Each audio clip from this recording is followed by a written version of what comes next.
"What's going on?" I asked, glancing around at their smug faces, each one carrying a look of satisfaction as they surrounded me. My in-laws leaned in, clearly relishing the moment, as if they had meticulously rehearsed this. Finally, one of them spoke up, their tone almost gleeful. "We need to have a serious talk." I took a steadying breath, keeping my tone calm. "All right, go on," I replied. My husband, Edgar, let out a deep sigh, his eyes avoiding mine. "I sold the house to my parents," he announced, pausing deliberately before adding, "and I think we should get a divorce." My in-laws exchanged pleased glances, their expressions smug, as if they had won some silent battle. Without hesitation, I slid out the signed divorce papers, set my wedding ring on the table, and said, "Then I guess I'll be leaving." They were oblivious to the gravity of the situation awaiting them. My name is Madison, and I've just turned 50. Many years have passed since our marriage. Our children are now independent, leading lives away from us. I used to live the life of an ordinary salaried worker, but now, thanks to a friend's introduction, I spend my days as a teacher of handmade accessories, a hobby turned profession. This new job has become a turning point in my life, bringing fulfillment through interactions with my students and the joy of crafting every day. Some might have negative opinions about turning a hobby into a livelihood, but I am content. Edgar and I met by chance at the company where I used to work. He was employed at a client company at the time. As we started to meet, often through work-related social gatherings, our relationship deepened, and eventually, we chose to marry out of love. After 3 years of marriage, our family was blessed with a healthy, energetic boy. He graduated from a well-known university and is now happily married, living a prosperous life. However, despite our son's success, the relationship between Edgar and me became increasingly difficult over the years. My husband underwent a transformation, displaying changes in behavior. The once gentle and considerate Edgar became demanding, treating me like nothing more than a housemaid. His ever-changing demands and preferences became a source of trouble for me. Lately, he has been easily angered, blaming me for trivial things, with instances of verbal abuse on the rise. I've been wanting to escape this life and start anew, but I'm tied down by an unpaid mortgage. Despite this, Edgar quit his job without a clear reason and now spends his days lazing around the house. He hardly lifts a finger to help with daily chores, leaving me to manage everything on my own. The house we live in was recently rebuilt, and I funded it all. Managing the finances, I saved bit by bit for its reconstruction. It embodies my wishes and aspirations, a house I worked hard to build. I don't want it to fall into Edgar's hands if I leave. Beyond the mortgage issue, this house symbolizes my dreams, with features like the spacious kitchen reflecting my careful choices. Despite initial input from Edgar on the design, I covered all the costs and wanted my wishes to be respected. Facing challenges, the house eventually became a reality, fulfilling our dream. I experienced a profound sense of joy about our new home. However, the cost of construction significantly surpassed our initial estimates, compelling us to take on a much larger loan than anticipated. Accepting such a substantial loan in our 50s was unexpected, but the happiness our new home promised provided us with the energy to overcome this financial burden. On the flip side, Edgar appeared somewhat sulky, as his opinions and wishes were not well reflected in the house's design. He expressed discontent, considering it a waste of money. "This is just unnecessary, like throwing money down the drain," he would grumble. Ignoring his complaints, I pressed on, and gradually he stopped talking to me, resorting to childish behaviors to provoke irritation. I wondered when this situation would end.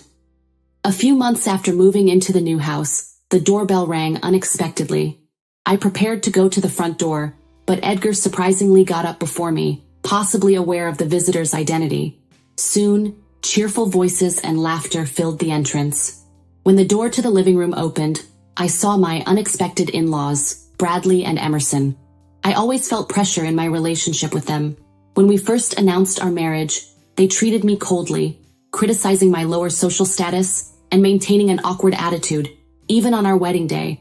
Their interference continued post-marriage, and each interaction made me wonder how to handle the situation. Despite thinking things had settled down, Their sudden visit surprised me. Greeting them politely, I felt a slight tension, but they passed by without a word, intentionally ignoring my presence and bumping my shoulder. They marveled at the house, expressing envy at the spacious kitchen. Edgar proudly showcased it to them, and upon their return, their faces looked satisfied. However, Edgar turned stern, raising his voice in anger toward me. "Hurry up and prepare tea and snacks." Overwhelmed, I hastily served them, but his parents seemed dissatisfied, commenting on the hospitality. "Is this the best you can offer?" Bradley muttered, and as they quickly finished, he complimented the house's interior. "It's quite lovely," he noted, seemingly more interested in the design than in anything I had prepared. Edgar, with a broad smile, invited his parents to live together in the house, almost ignoring my presence. They listened to him and left, leaving me watching their retreating figures. I felt a significant gap between us, witnessing him chat and laugh joyfully with his parents, something I hadn't seen in a long time. As a result of Edgar's invitation, his parents started visiting more frequently. At first, it was just a few times a month, then several times a week, until eventually it became almost daily. Yet their criticisms remained constant, and Edgar made no effort to stop them. His tendency to blame me, combined with his parents' escalating disapproval, became increasingly apparent. He frequently accused me of not listening and causing our son to suffer, with complaints that seemed unending. Despite facing these daily challenges, I found myself unable to voice my frustration, resorting instead to words of apology. The in-laws' visits exceeded all expectations, and they even began coming more often in my absence. They would arrive with Edgar, leaving behind unmistakable signs of their presence at home: beer cans, empty bottles, and spills of alcohol that soaked into our new rug. Despite my protests, the new house began to smell of alcohol and felt dirty. I couldn't understand why Edgar, despite not contributing to the household, was quick to complain. His involvement in gambling added another layer of worry, as remnants of used betting slips surfaced regularly. Explaining the risks of gambling and its impact on our finances seemed futile. "The losses were a significant blow," I told him one evening, watching him shrug indifferently, "especially since the money used for gambling is hard-earned through my work." Nearly a month into frequent visits from the in-laws, they targeted the times when I was out. One day, returning home early, I found them leisurely spending time in our house. Surprised, I confronted them. "What are you doing here?" I asked, voice tense. They exchanged a look, one of them replying with a snarky tone, "We were just visiting, dear. It's not like you're ever around." Their words and indifferent attitude made it clear that they considered my presence bothersome. Frustrated and stressed by the insolent attitudes of Edgar and his parents, I realized I had reached my limit. Instead of succumbing to emotions, I decided it was time to devise a plan to address the situation. Amidst this turmoil, an unusual event occurred. During a time when I was supposed to be away, the in-laws visited unexpectedly. Expressing surprise at their unusual timing, I commented sarcastically, "Well, isn't this a surprise?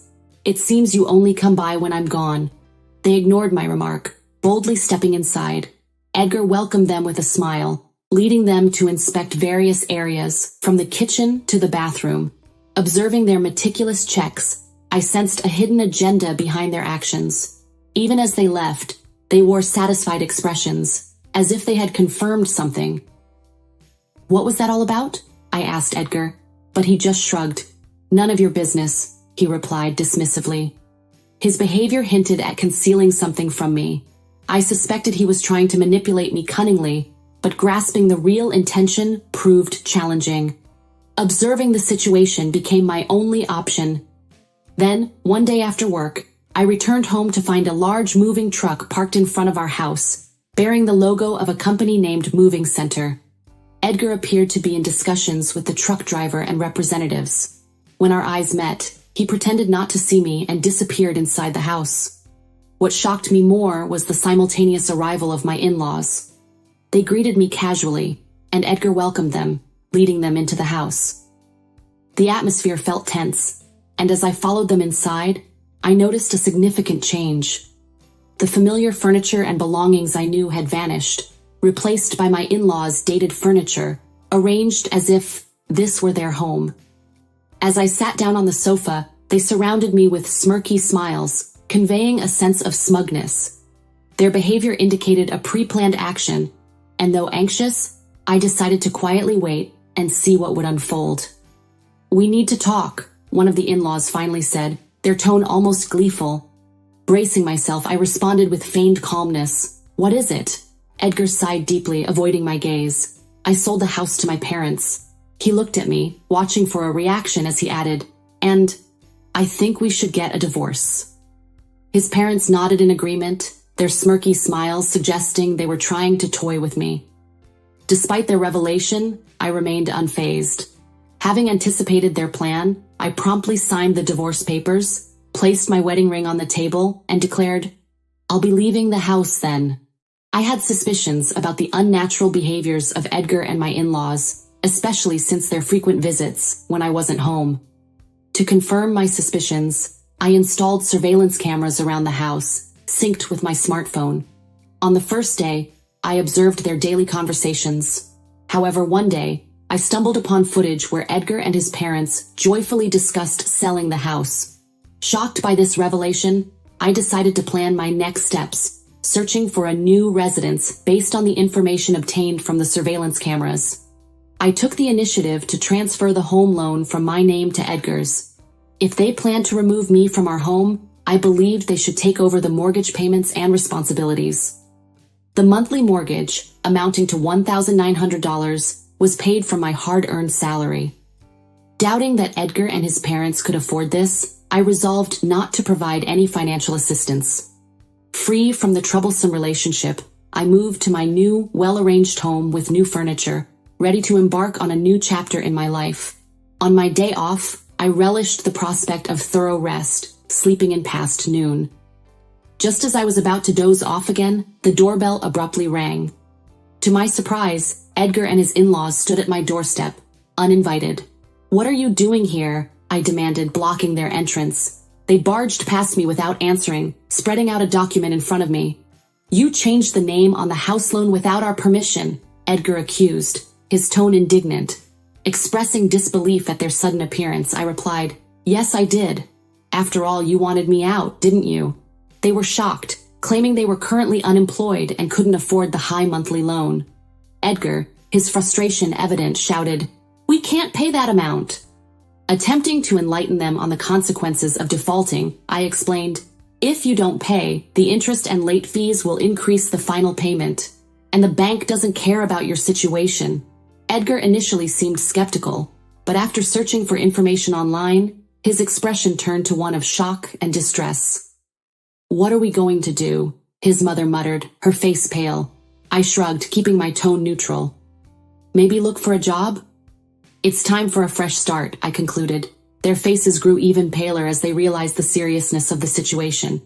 They admitted to having no savings or assets, with Edgar burdened by substantial gambling debts and no stable income. Frustrated, they pleaded for understanding and assistance, emphasizing the years we spent together. "We've been through so much," Edgar added, trying to sound sincere. Unmoved by their pleas, I shut the door, saying, "I'm done. You made your choice." Frustrated, they reported me to the police, leading to their removal from my property. Eventually, due to financial constraints, they relocated to a more affordable apartment on the outskirts of town. Edgar secured a part-time job, supporting his family with that income. Meanwhile, my life remained unchanged, and I focused on my job. In my free time, I started a blog on handmade crafts, gaining attention and doubling my monthly income. Requests for me to serve as an instructor for workshops and courses increased. I had no thoughts of remarrying and planned to navigate life independently. One day, I found an old household account book from the early days of my marriage, bringing back memories of our financial struggles. With a sense of resolve, I decided to build a new happiness on my own, placing the account book back on the shelf.